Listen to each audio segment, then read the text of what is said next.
하나님 감사합니다.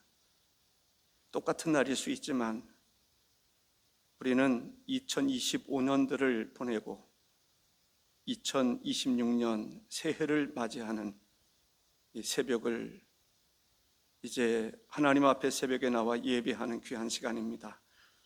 주께서 함께 하시고 은혜를 더해 주시며 또 말씀을 증거할 때 말씀이 또한 살아있고 운동력이 있어서 우리에게 큰 힘이 되게 하옵소서. 예수님의 이름으로 기도하옵나이다. 아멘. 그렇습니다. 2025년도 이제 얼마 남지 않았습니다. 그 얘기는 무엇입니까? 2026년도가 다가오고 있다는 것입니다. 이 귀한 시간에 이곳 성전에서 예배드릴 수 있다고 하는 것은 큰 축복입니다. 이 성전 생각이 났어요. 이런 아름다운 성전에서 예배할 수 있다는 것이 얼마나 큰 축복인지 모릅니다. 교회 개척을 할 때 지금 헐려 있습니다마는 그 주유소 뒤편에 집이 하나 있었습니다. 그 지하실에서 개척을 했습니다. 그 지하실도 참 감사했는데요. 이 천정과 벽을 보면 곰팡이가 새카맣게 실었었습니다. 이 여름의 장마철에는 바켓으로다가 옆에서 벽이 물이 줄줄 흐르는 것이 눈으로 볼 수 있었습니다. 아마 한번 다 퍼내려면 한 20바켓은 퍼내야 되지 않았을까라는 생각이 듭니다. 뭔가 문제가 있었어요. 그래서 주일날 예배를 드리려면 그것을 감추기 위해서 밤새도록은 아니지만 물 다 퍼내고 제습기 틀어놓고 그렇게 예배를 드렸습니다. 그래도 하나님께서 그곳에서 1년 동안 한 80명 정도 이렇게 모이게 하셔서 이쪽에 조립식으로 건물을 짓게 됐습니다. 그 조립식에는 또 문제가 있었어요. 비가 오면은 비가 이게 천막에서 역류해가지고 이 예배당 안으로 아마 기억나실 것입니다. 어느 때는 몇십 바퀴씩 퍼낼 정도로 이렇게 물이 많이 새곤 했습니다. 그런 가운데서 우리가 성전을 건축해야 되겠다라는 생각을 하게 됐습니다. 저는 그런 생각이 들었어요. 어른들은 그래도 그런 조립식에서 예배를 드려도 괜찮다. 어린아이들은 더 좋은 환경 속에서 이제 성장하도록 해야 되지 않겠나. 그래서 성전을 건축하기보다는 교육관을 먼저 건축하게 됐습니다. 그곳에서 어린이 교육들이 많이 이루어졌습니다. 이 성전을 건축하는데 역시 많은 어려움이 있었습니다. 이 성전 건축이 그렇게 엄청난 영향력을 끼칠 줄 몰랐어요. 사람들이 교회를 떠나곤 했습니다. 그리고 성전을 어렵게 건축을 했고 이 코로나 때문에 또 어려움이 있었습니다. 제가 이 말씀을 드리는 것은 그래도 끝까지 남아서 성전을 건축하고 수고한 여러분들이 있기 때문에 오늘 우리가 이렇게 예배를 드릴 수 있게 된 것입니다. 정말 감사한 마음, 그 마음을 전하고 싶습니다. 성전을 아름답게 건축을 했습니다. 그런데 여전히 우리 주변에는 빈자리가 우리 옆에는 많이 있습니다. 이 빈자리 어떻게 할 것인가 라는 거죠. 여러분들 이 빈자리를 생각하면서 누군가의 이름을 옆에다가 적어놨으면 좋겠다 그런 생각이 들어요. 내가 채워야 할, 내가 전도해야 할 사람인 누군가 옆에 누군가의 이름을 기억하고 그를 위해서 기도할 수 있는 여러분들이 되시기를 바랍니다. 개척하고 1년 동안에 한 80명 이렇게 처음에 우리 가족 부부만 예배를 드렸었습니다. 그런데 하나님께서 놀라운 은혜를 베풀어 주시지 않았습니까?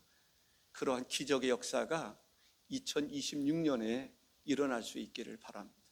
그렇다면 이 두 명이 80명으로 하나님이 채워주셨는데 우리 성도들이 그러한 열정을 가지면 차고도 넘치리라, 그런 생각을 해보게 됩니다.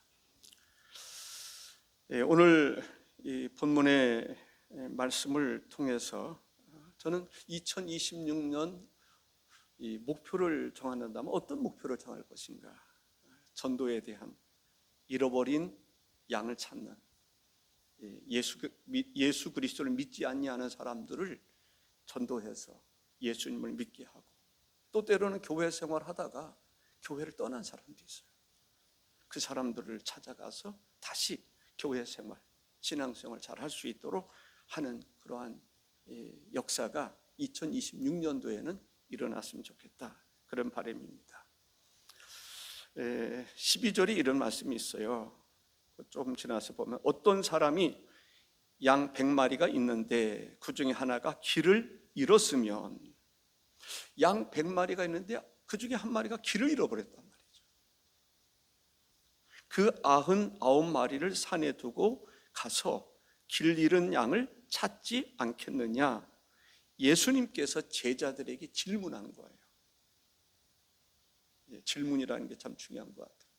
질문하는데 어떤 사람이 양 100마리가 있는데 그 중에 하나를 잃었단 말이죠. 길을 잃어버렸어요. 그러면 99마리를 산에 두고 가서, 이 산에 둔다는 게 참 우리 안에 가두어 놓고 가서 하면 그래도 이해가 돼요. 근데 산에 99마리를 두고 잃어버린 한 마리를 찾는다. 이건 엄청난 결단이 아닐 수가 없습니다. 결단이 필요하다라는 거예요. 그 예수님의 관심의 초점이 뭐예요? 잃어버린 한 마리 양인 것입니다. 그렇습니다. 교회에 대한 관심이 많이 있죠. 그러나 우리가 주님의 마음을 좀 헤아린다면 우리들에 대한 관심보다 길을 잃어버린 한 마리에 초점을 맞춰야 되겠다.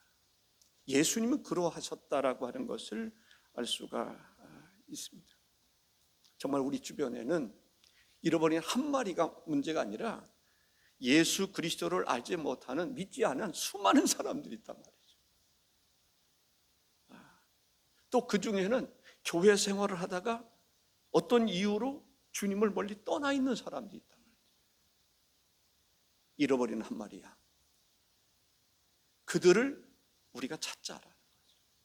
2026년 모든 성도들의 마음이 그쪽으로 집중되면 좋겠어요. 물론 우리 교회 공동체 안에 여러 가지 사역들이 있습니다. 그런 것도 물론 중요하죠. 그러나 잃어버린 한 마리 양, 믿지 아니하는, 내가 전도해야 될 그 한 사람, 그 사람을 잃어버리면 안 된다. 그 사람을 놓치면 안 된다는 거예요. 그 사람에 대한 관심을 소홀히 하면 안 된다는 거예요. 그러한 마음으로 우리가 1년을 산다면 2026년은 분명히 기적의 해가 될 줄로 믿습니다. 아멘이십니까? 양에 대한 관심 매우 중요한 것입니다. 여러분, 실제적으로 양 100마리가 있는데 여러분들이 목자가 됐다고 한번 생각해 보세요. 그런데 한 마리가 없어졌어요. 그럼 어떻게 하시겠습니까? 양에 대한 관심을 어떻게 갖느냐에 따라서 사람들의 행동이 달라지리라고 생각을 합니다. 잃어버렸으니까, 지금 어두운 밤이 되니까 이제 찾기가 힘들 거야. 내일 날이 밝으면 그 한 마리 찾자, 그렇게 생각하는 사람도 있을 겁니다. 어떤 사람은 아니야, 이 밤에 잃어버린 그 한 마리의 양, 분명히 맹수가 늑대가 됐든지 곰이 됐든지 맹수가 그를 잡아먹을 수도 있어요. 오늘 밤에 찾지 않으면 안 돼. 그리고 그 잃어버린 양을 찾아 나서는 사람도 있을 겁니다. 또 이런 사람들이 있을 것 같아요. 그 잃어버린 양, 그 말 안 듣더니 뭐 죽어도 마땅해. 지금 우리의 관심은 99마리에 있다라고 생각하는 사람이 있을 수도 있을 거예요. 여러분들은 어디에 동의하십니까? 만일에 말이죠, 여러분이 어쩌다가 길을 잃어버렸어요. 아무리 찾아도 양무리를 찾을 수가 없어. 아무리 소리를 외쳐도 목자에게 들리지 않아. 그러면 여러분들 그 밤에 어떻게 지내시겠습니까? 어떤 사람을 원하겠느냐라는 거죠. 내일 날이 밝은 다음에 찾자, 그런 목자를 원하시겠습니까? 아니면 오늘 찾지 않으면 죽을 수도 있어. 맹수에 잡혀 먹을 수도 있어. 그래서 여러분들을 찾아 나서는 그 목자를 원하시겠습니까? 그 한 사람 없어도 돼. 여러분들에 대해서 방관하는 그런 목자를 원하시겠습니까?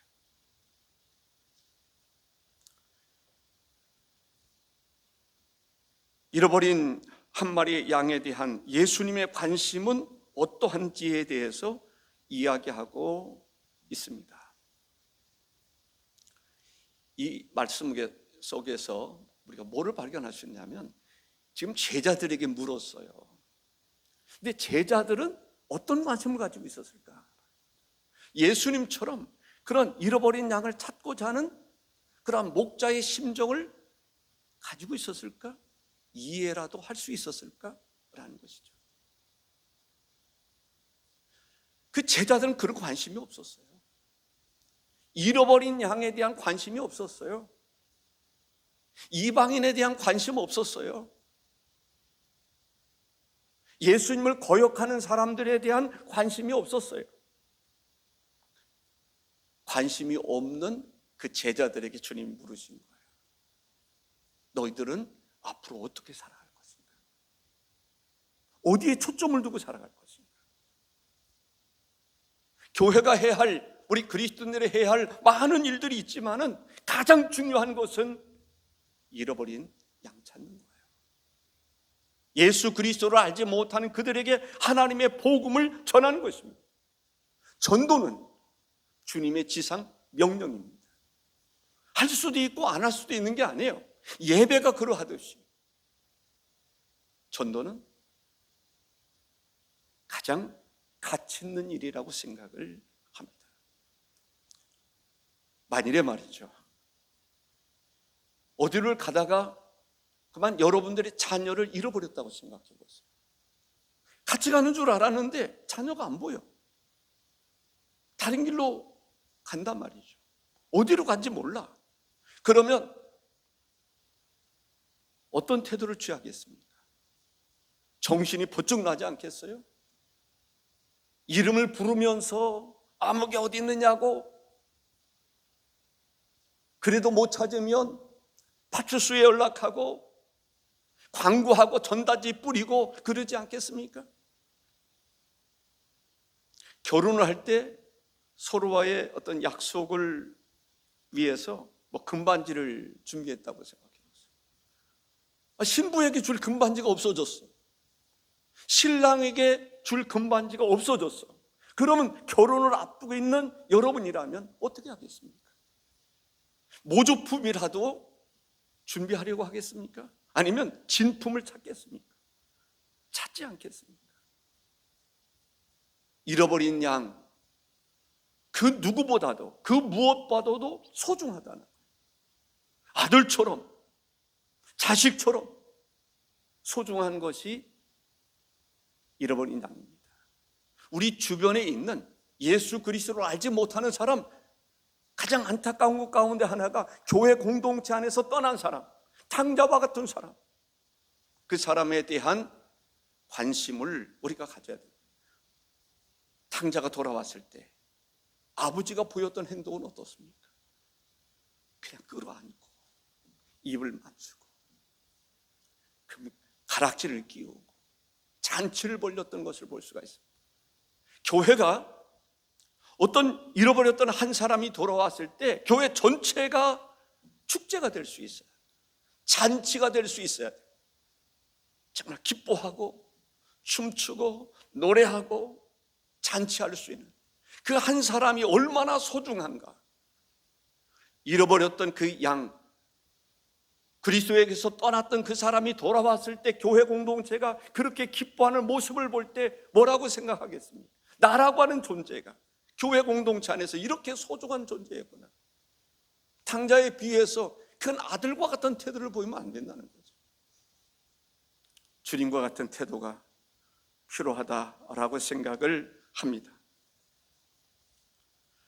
12절에 보면 그 99마리를 산에 두고 가서 길 잃은 양을 찾지 않겠느냐라고 하는 말씀을 하고 있습니다. 찾았을 때 그 기쁨이 얼마나 크냐. 어떤 목사님의 생각이 났어요. 자기는 교회에서 떠난 사람에 대해서는 미련을 두지 않는다는 거예요. 떠나지 않은 그 사람들에 대한 관심, 거기에 집중한다는 거예요. 참 어떻게 보면 맞는 말 같기도 해요. 아마 세상의 어떤 사람들에게 비춰볼 때는 참 지혜로운 사람일 수도 있고요, 사업을 잘하는 사람일 수도 있어요. 그런데 제 마음속에는 동의하기가 좀 어려운 부분이 있습니다. 그 예수님, 그 예수님은 그 잃어버린 한 마리를 찾아서 나섰다라는 거죠. 그 목자의 마음은 그런 마음이어야 되지 않겠나라는 생각이 듭니다. 물론 큰 교회 짓는 것도 중요하고 많은 사람들이 모이는 것도 중요하지만 정말 잃어버린 한 사람에 대한 그 관심이 목자가 가져야 될 관심이 아닐까라는 생각이 듭니다. 저는 간혹 33년 동안 목회를 하면서 등록했던 사람들의 카드가 있습니다. 그것을 쭉 볼 때가 있습니다. 그 볼 때면 늘 회개하죠. 하나님, 이 많은 사람들이 우리 교회를 거쳐갔는데 내가 이들을 잡아주지 못했습니다. 죄송합니다. 때로는 눈물을 흘릴 때도 있습니다. 그리고 문자를 보낼 때가 있어요. 문자를 보내고 어떻게 평안히 잘 계시는지, 신앙생활 잘하고 계시는지, 때로는 전화를 할 때가 있어요. 근데 전화를 할 때 이런 기분인 경우들이 있어요. 당신 왜 나한테 전화했어? 전화하는 의도가 뭐야? 그런 분위기, 느낌? 그랬을 때에 그 마음속에 이 목자의 마음을 참 이해를 잘 못하는구나, 그럴 수도 있겠지. 또 다른 교회에서 신앙생활 잘하고 있는데 다시 교회로 오라고 그러는 거 그렇게 하려고 전화했나? 그럴 수도 있지 않습니까? 저는 그런 마음은 아니에요. 그런 마음은 아니지만 그럴 수도 있다라는 생각이 듭니다. 우리 주변에는 잃어버린 사람들이 많다는 거예요. 우리 교회 안에서도 제가 금년도에 그래도 기뻐했던 것 가운데 하나가 또 교회를 떠났던 사람들이 다시 돌아온다는 거예요. 그게 얼마나 감사한지. 좀 보람이 있고 이제 빚진 것 좀 갚는 그런 분위기. 하나님이 그 일을 행하셨지만 그런 생각이 들 때가 있습니다. 제자들, 잃어버린 사람에 대한 관심이 없었다. 세리, 죄인들, 이방인들, 또 북이스라엘 사람들, 사마리아 사람들, 이 사람들에 대한 관심이 없었어요. 누가복음 18장 13절에 보면 세리는 멀리 서서 감히 눈을 들어 하늘을 쳐다보지도 못하고 다만 가슴을 치며 이르되 하나님이여 불쌍히 여기소서. 나는 죄인으로소이다 하였느니. 그가 누구의 이름을 부르고 있습니까? 하나님이여, 나를 불쌍히 여기소서. 나는 죄인으로소이다. 그러한 세리를 예수님은 절대로 외면할 수가 없는 거죠. 오히려 바리새인들처럼 사람들 앞에서 두 손을 들고 자기의 의의를 자랑하는 사람보다는 세리의 기도를 주님이 귀 기울이시는 것을 볼 수가 있습니다. 지금도 우리도 모르는 사이에 우리 주변에서 그렇게 하소연하면서 하나님의 이름을 부르면서 그런 사람이 있을 수 있다. 예전에 이야기를 하곤 했습니다마는 목사님들이 술집에 갔어요. 동부토모의 날에 보면은 그 술집 라이트 클럽이 있고 그런데 갔습니다. 뭐하러 갔을까요? 전도하러 갔어요. 예, 참 놀라운 것을 봤습니다. 노삼원 목사님이라고 수원에서 목회하셨던 분인데 장신대에서도 강의를 한 분이 있습니다. 그분이 오셔서 이 전도, 우리 교회에서도 그분 초청해서 유성의 라이트 클럽 같은 데 가서 전도하지 않았습니까? 근데 한 분이 기억나는 거야. 그 한 분이, 그 술집 주인이 얼마나 감동적으로 받아들이는지, 자기 집에, 자기 영업장에 목사님들이 와서 복음을 전하리라고는 상상도 못했대요. 교회 집사였어요. 근데 어쩌다가 술집을 하다 보니까 교회 못 나가는 거예요. 남들이 뭐라고 그럴까 봐서. 근데 늘 마음속에는 교회에 그리움이 있어요. 그런데 목사님들이 와서 자기에게 복음을 전했다는 거, 얼마나 감동적으로 받아들이는지 몰라요. 제가 보니까요, 돈 계산하러 오려고 하는 사람들 보면 알아서 돈 넣고 가라는 거예요. 물론 유성의 라이트 클럽에 갔을 때에는 그분들 소금 뿌리더라고요. 그때 갔을 때 혹시 소금 맞아보신 분이 있을 거예요? 아마 우리 교인가 분이 있을 거예요. 같이 갔을 테니까. 소금을 재수 없다고, 빨리 나가라고. 죽어가는 살리고자 하는 그런 마음이 바로 목자의 마음이다라는 생각을 하게 됩니다. 돌아왔을 때 그 기쁨, 마태복음 18장 13절에 보면은 진실로 너에게 이르노니 만일 찾으면 길을 잃지 아니한 99마리보다 이것을 더 기뻐하리라 라고 말합니다. 누가복음 15장 7절 하반절에 보면은 의인 99으로 말미암아 기뻐하는 것보다 더하리라 라고 말합니다. 탕자에 비유해서 탕자가 돌아왔을 때 아버지가 보였던 태도가 어떻습니까? 목을 껴안고 입을 맞추고 목욕을 시키고 옷을 갈아입히고 살찐 송아지를 잡아 잔치를 베푸는 것을 볼 수가 있습니다. 예수님이 이 땅에 오신 목적이 뭘까요? 우리 인간을 구원하기 위한 목적이 있습니다. 그것이야말로 우리에게 있어서는 기쁜 소식인 거죠. 우리가 잃어버린 양에 대해서 사경을 헤맬 때, 음침한 사망의 골짜기에 다닐 때 주인께서, 하나님께서 우리를 찾아오셨다, 우리를 잡아주셨다, 우리를 안으셨다, 보호해 주셨다. 그 감격은 이루 말할 수가 없습니다.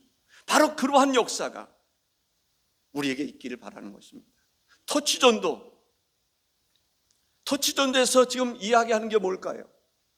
옆에 다 붙어 있지 않습니까? 1년에 그래도 2사람은 등록시키자는 거죠. 그 중에 한 사람은 세례교인 만들자는 거예요. 1년 지나가고 2년 지나가고 이제 다시 금년도에, 터치전도는 어떤 정해진 기간만 생각하지 마시고 1년 내내 전도에 대한 관심 가지시고 2사람 이상은 등록시키고 그 중에 한 사람은 세례교인 만들자고 하는 그 마음으로 살아간다면, 물론 숫자적으로 이 성전에 가득 채우는 게 목적은 아니지만 한 사람 한 사람이 주께로 돌아왔을 때 이 자리를 채워나갈 때 주님이 얼마나 기뻐하십니까? 전도할 때 우리도 기쁘지만요, 주님이 가장 기뻐하시는 거예요. 왜? 주님께서 그를 위해서 오셨잖아요. 인간을 구원하기 위해서 이 땅에 오셨잖아요. 주님과 함께 기뻐할 수 있는 그러한 교회 공동체가 될 수 있기를 바랍니다. 요한복음 6장 39절에 보면 나를 보내신 이의 뜻은 내게 주신 자 중에 내가 하나도 잃어버리지 아니하고 마지막 날에 다시 살리는 이것이니라 라고 말씀하고 있습니다. 예수님이 이 땅에 오신 목적, 우리를 셋째로 구원하기 위한 거라는 거죠. 하나님의 뜻은 소자가 구원을 받아 온전하게 되는 것이다 라는 것입니다. 참 감사한 것은 주님께 돌아온 사람, 주께 속한 사람, 이 사람을 주님은 결코 빼앗기지 않는다라는 거죠. 요한복음 10장 28절 29절에 보면 내가 그들에게 영생을 주노니 영원히 멸망하지 아니할 것이요 또 그들을 내 손에서 빼앗을 자가 없느니라. 그들을 주신 내 아버지는 만유보다 크심에 아무도 아버지 손에서 빼앗을 수 없느니라. 하나님은 모든 사람이 구원에 이르기를 원하십니다. 누구든지 예수 그리스도를 믿는 자는 멸망하지 않고 영생을 얻으리라고 말씀하고 있습니다. 오늘 본문 13절에 진실로 너에게 이르노니 만일 찾으면 길을 잃지 아니한 99마리보다 이것을 더 기뻐하리라. 울며 씨를 뿌리는 자는 기쁨으로 단을 거두리라 했습니다. 한 사람이 주께로 돌아왔을 때 주님이 얼마나 기뻐하는지를 알 수가 있습니다. 바라는 것은 2026년도 이제 첫 시간이 됐는데 옆에 자리를 한번 좀 이렇게 쳐다보시면 좋겠어요. 빈자리. 내가 채워야 될 그 한 사람. 물론 많은 사람 하면 좋겠지만 내가 이 자리를, 내 옆에 있는 자리를 채울 수 있는 그 한 사람, 그 한 사람에 대한 관심을 많이 가지실 수 있기를 바랍니다. 우리 기도하시겠습니다.